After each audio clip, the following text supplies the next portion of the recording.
जय हिंद। स्वागत है आपका इंडियन न्यूज़ एनालिसिस के एक नए एपिसोड में। पहले हम बात करेंगे सुपर सुखोई या SU-30 MKI के अपग्रेड को लेकर के आई एक बड़ी रिपोर्ट के बारे में। आपको हमने पूर्व में कई वीडियोस में ये बात बताई कि SU-30 MKI का जो अपग्रेड का प्रोग्राम है वो इंडियन एयरफोर्स और HAL इंडिजिनस तौर पर करना चाहती है। लेकिन क्या होगा अगर SU-30 MKI को मैन्युफैक्चर करने वाली कंपनी सामने से आकर के ये ऑफ़र करती है कि वो काफ़ी किफ़ायती दाम में ये काम करने के लिए तैयार हैं? तो क्या इंडियन एयरफोर्स इसके लिए मानेगी और क्या वाकई ऐसा हुआ है? हम खंडन करेंगे आज की इस रिपोर्ट के बारे में, जहां पे ये दावा किया जाता है कि एरो इंडिया 2021 में रशिया के रोसबोरॉन एक्सपोर्ट ने ये दावा किया या ये कह सकते हैं ये ऑफ़र किया भारत के सामने कि वो SU-30 MKI का जो अपग्रेड पैकेज है उसको ऑफ़र कर रहे हैं। तो आइए जान लेते हैं इसके बारे में। अब आपको पता ही होगा कि इस समय एक मेगा इवेंट चल रहा है जिसको हम एरो इंडिया के नाम से जानते हैं, और इसमें अलग अलग डिफेंस इक्विपमेंट्स हैं जिनकी खरीद फरोख्त चल रही है या उसकी प्रक्रिया चल रही है।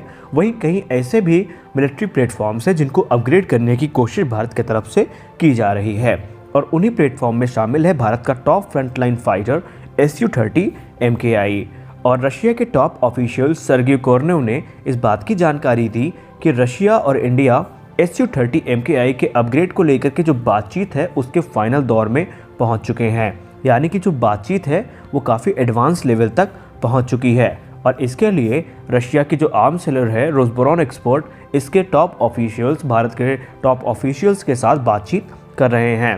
उन्होंने कहा कि जो प्रोजेक्ट है वो डिस्कशन तक पहुँच चुका है, और रशियन साइड जो है वो इंडिया के SU-30 MKI के लिए जो मॉडर्न अपग्रेड पैकेज है वो ऑफ़र करने के लिए तैयार हो गए हैं। और उन्होंने ये भी कहा है कि भारत और रशिया का जो इस क्षेत्र में हिस्सेदारी है या संबंध है वो आज का नहीं है, वो कई सालों पुराना है। इसलिए हम दोनों लोग एक दूसरे की ज़रूरतों को किसी तीसरे देश की अपेक्षा ज़्यादा अच्छे से समझते हैं।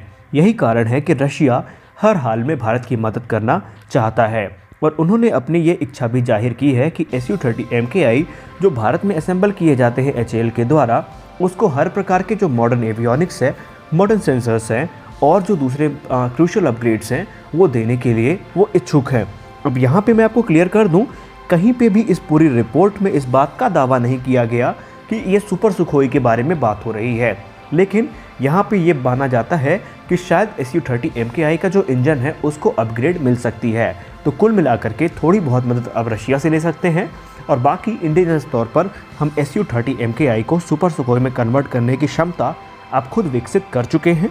इसलिए देखना ये है कि इंडियन एयरफोर्स और हमारी जो डिफेंस मिनिस्ट्री है इस क्षेत्र में या इस सिलसिले में क्या निर्णय लेती है। दोस्तों, कल के वीडियो में हमने आपको बताया कि किस प्रकार भारत अपने तेजस मार्क 1 फाइटर जेट्स को ऑफर कर रहा है अपने मित्र देशों को, और एक्सपोर्ट करने की जो तैयारी है वो भी पूरी कर ली गई है। और इसी सिलसिले में आज बांग्लादेश एयरफोर्स के chief of air staff air chief marshal Masid Zaman Sarniabat को इसकी एक डेमो फ्लाइट दी गई, और ये एरो इंडिया 2021 के दौरान किया गया। और आपको बता दें कि बांग्लादेश के chief of air staff Bangladesh से आए टॉप ऑफिशियल्स की टीम का एक हिस्सा हैं जो एरो इंडिया 2021 के ठीक पहले यहाँ पर पहुँचे हैं। और यहाँ पे आपको एक खास बात पता होना चाहिए कि उन्होंने तेजस के ट्रेनर एयरक्राफ्ट पर अपनी उड़ान भी भरी है, और ये एक वेटरन MiG-29 और चेंगडू J-7 के पायलट रह चुके हैं। और आपको यहाँ पे एक खास बात पता होना चाहिए कि जो बांग्लादेश एयरफोर्स है उसको भारत ने ऑलरेडी तेजस MK-1A फाइटर जेट या MK-1 फाइटर जेट ऑफर कर दिए हैं। अब अगर बांग्लादेशी मीडिया की बात माने तो इंडिया अगले साल बांग्लादेश में होने वाले बांग्लादेश एयर शो में अपने तेजस मार्क 1 फाइटर जेट्स को लेकर के जाएगा, और ये बांग्लादेश एयरफोर्स की रिक्वेस्ट में किया जा रहा है। यानी कि बांग्लादेशी मीडिया ने ये कहा कि उनकी एयरफोर्स ने ये रिक्वेस्ट की थी कि भारत का जो तेजस मार्क 1 है वो इनके एयर शो में शामिल हो, और भारत ने इस चीज़ को एक्सेप्ट भी कर लिया है। हालांकि जो चीन का है J-10C फाइटर जेट वो भी इसमें शामिल हो रहा है, लेकिन एक बार फिर से पाकिस्तान ने अपने JF-17 को यहाँ पर भेजने से मना कर दिया। कारण यहाँ पर उन्होंने नहीं बताया, लेकिन बांग्लादेशी मीडिया ऐसा मान रही है या पाकिस्तानी मीडिया ऐसे मान रही है शायद कि बांग्लादेश ने ऑलरेडी कई बार पाकिस्तान के इन जेट्स को खरीदने से मना कर दिया जब इनको ऑफ़र किए गए थे। इसी से नाराज़ होकर के पाकिस्तान यहाँ पे अपने फाइटर जेट्स को नहीं भेज रहा है।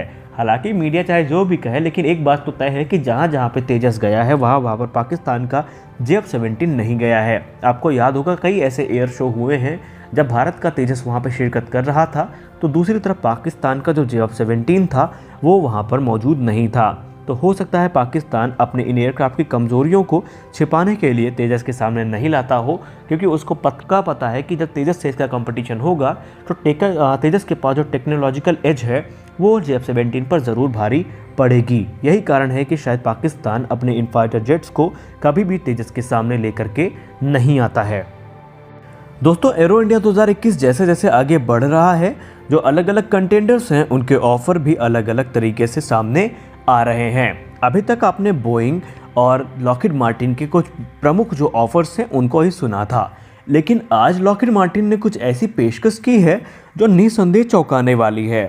लॉकहीड मार्टिन ने ये कहा कि अगर उनके F-21 को 114 फाइटर जेट की खरीद में जगह मिलती है तो वो इनमें मार्टिन बेकर की जो लेटेस्ट MK-18 एजेक्शन सीट है उसको इस्तेमाल करेंगे। यानी लॉकहीड मार्टिन ने ये क्लियर कर दिया कि मार्टिन बेकर की MK-18 यानी मार्क 18 जो इजेक्शन सीट है उसका इस्तेमाल इसमें किया जाएगा।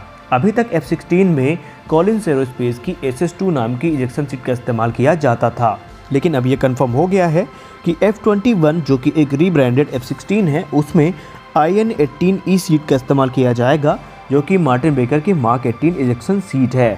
और यहाँ पे खास बात ये है कि ये जो IN-18E सीट है ये कई नई टेक्नोलॉजी को फीचर करेगी, जैसे ये एयर क्रू की जो फिजियोलॉजिकल रिक्वायरमेंट्स है उसको पूरा करेगी और ये इस चीज़ को निश्चित करेगी कि जो पायलट हेलमेट माउंटेड डिस्प्ले पहन करके बैठे होते हैं इजेक्शन के समय वो पूर्णतया सेफ रहें। और ऐसा माना जाता है कि तकरीबन इनकी जो 1000 से ज़्यादा ऐसी सीट हैं वो सर्विस में हैं। और यूके की जो कंपनी है वो ऑलरेडी भारत की ADA से बातचीत कर रही है और हिंदुस्तान एरोनॉटिक्स लिमिटेड से बात कर रही है ताकि जो तेजस MK-2 के लिए सीट का प्रोग्राम है उसको आगे बढ़ाया जा सके। माना यह जाता है कि इन एयरक्राफ्ट्स में IN-16G नाम की इजेक्शन सीट का इस्तेमाल किया जाएगा, जो कि मार्टिन बेकर के द्वारा बनाई जाती है। खास बात यह है कि फ़िलहाल जो तेजस का अभी 83 तेजस का कॉन्ट्रैक्ट हुआ है उसमें भी जो 93 IN-16G जो सीट्स हैं वो मार्टिन बेकर ही यहाँ पे डिलीवर करेगी। इसके अलावा मार्टिन बेकर इस चीज़ के भी बातचीत चल रही है उसको लेकर के कि तकरीबन जो AMCA में हमारी सीट इस्तेमाल की जानी है वो भी मार्टिन बेकर द्वारा ही ली जाएंगी। लेकिन जो कुछ भी हो, यहाँ पे जो अलग अलग कंटेंडर्स हैं वो अपनी अलग अलग जो पेशकश है वो कर रहे हैं। अब यहाँ पे जाते जाते आपको एक बड़ी अपडेट दे दें। दरअसल कल AMCA को लेकर के एक न्यूज़ आई थी जिसमें एक पुरानी रिपोर्ट का हवाला दिया गया था और ये कहा गया था कि भारतीय वायुसेना 125 के आसपास AMCA खरीदने वाली है। दरअसल वहाँ पे बड़ी बात ये थी कि दावा ये किया गया कि AMCA की अलग अलग स्क्वाड्रन में अलग अलग इंजन इस्तेमाल किए जाएंगे। जैसे पहले की जो 2 स्क्वाड्रन होंगी उनमें जनरल इलेक्ट्रिक के F414 INS-6 इंजन का इस्तेमाल किया जाएगा, जो कि 98 किलोन्यूटन क्लास वाले हैं, यानी 90 किलोन्यूटन क्लास वाले हैं।